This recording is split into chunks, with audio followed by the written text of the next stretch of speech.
Taylor Swift's Journey to Fearless. You belong with me.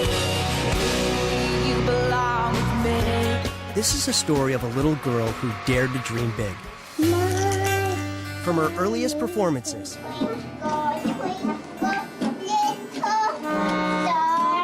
and we do mean early, to her first big break. That was my first huge crowd experience. Then I was addicted.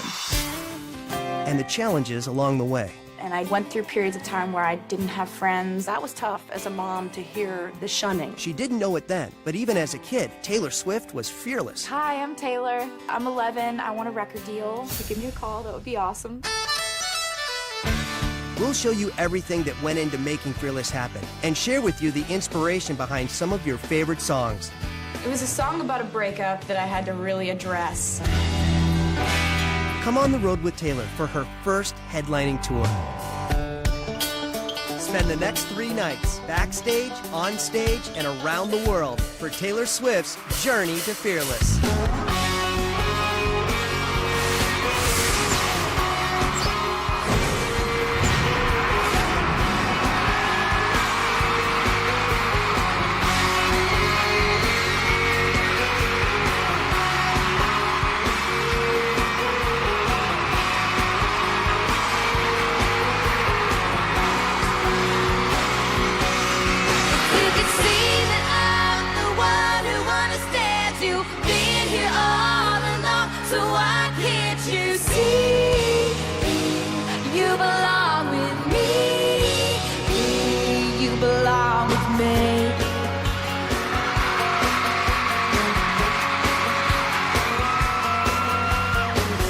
On the phone with your girlfriend, she's upset. She's going off about something that you said. She doesn't get your humor like I do. I'm in my room, it's a typical Tuesday night. I'm listening to the kind of music she doesn't like. She'll never know your story like I do. But she wears short skirts, I wear t-shirts. She's cheer captain and I'm on the bleachers, dreaming about the day when you wake up and find that what you're looking for has been here the whole time. If you could see that I'm the one who understands you, being here all alone, so why can't you see? You belong with me. You belong with me.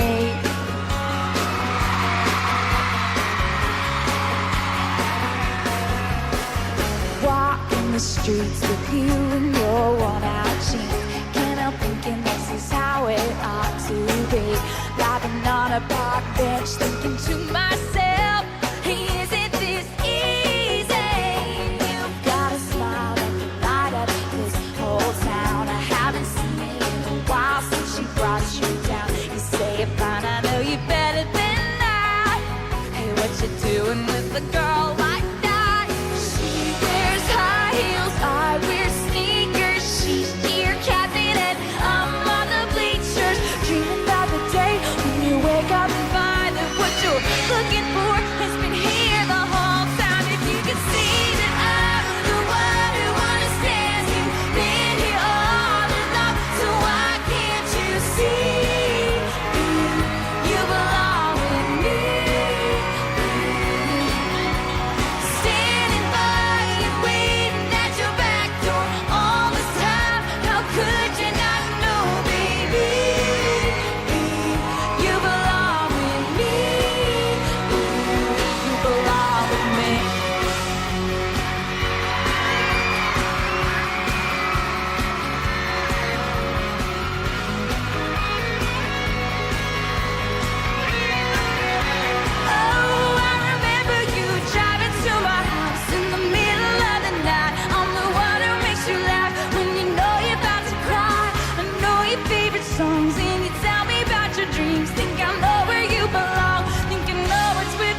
me.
I think my first memory of loving music happened so early. We would always go to the beach in the summer, and I would run from blanket to blanket, from family to family, and just sing. Yay, Taylor! Whoa! I got my first guitar when I was 8 or 9 years old. I couldn't motivate myself to learn because my fingers were too small. I always had the guitar around and had it in the corner.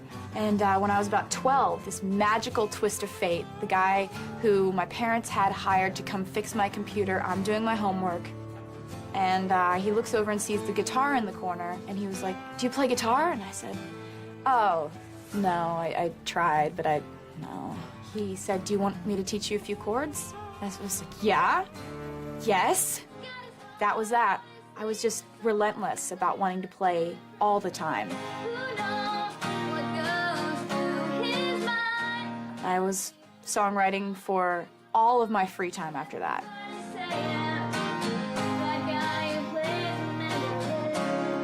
I think the first full song that I ever wrote was called Lucky You, and it was about this girl who dares to be different. At that time, that was sort of, describing herself.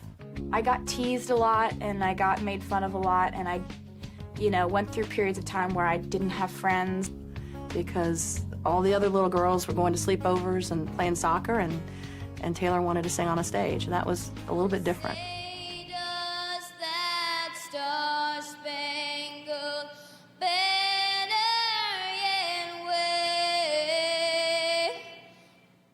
And I stood there in the middle of the giant basketball arena, and with my little sparkly American flag shirt and my white pants and my red headband. I was very patriotic looking.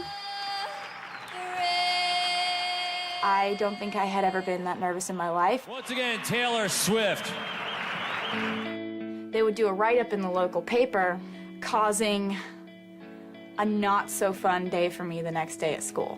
My worst time of the day was when I went to go pick up Taylor at school, and I would know that things maybe hadn't been so great that day at school, and so I knew I was going to hear whatever happened. And so that was tough as a mom to hear the ostracizing that went through, literally the shunning that would take place at school, where she would sit down at a table with her lunch tray and everyone would move. As a parent, there's nothing more painful than hearing that your child is in pain. You'll take any bullet for them, but you realize that this is also something that they have to go through. So that's when I got it in my mind that there was this magical place called Nashville where dreams come true, and Faith Hill got discovered, and I thought to myself, Nashville? Well, I've got to go there. I begged my parents for, I think, a solid year. Please, can we take a trip to Nashville? Just nonstop. I want to go to Nashville, just relentlessly. It was all she talked about. So on spring break, we went to Nashville to go check it out. Everyone you meet in Nashville has the same dream, and a lot of them wanted to be exactly what I wanted to be, which was an artist, and want to be on the stage in front of a lot of people. Taylor would, say, "That's Mercury Records, pull over. I need to run my demo CD." I'd get out and I'd run up to the door. "Hi, I'm Taylor." I'm 11, I want a record deal. If you could give me a call, that would be awesome. I knew that I had to figure out some way to be different, some way to get better and have more to offer. Music was something that was so necessary for me to be happy. I would play for hours and hours until my fingers were bleeding.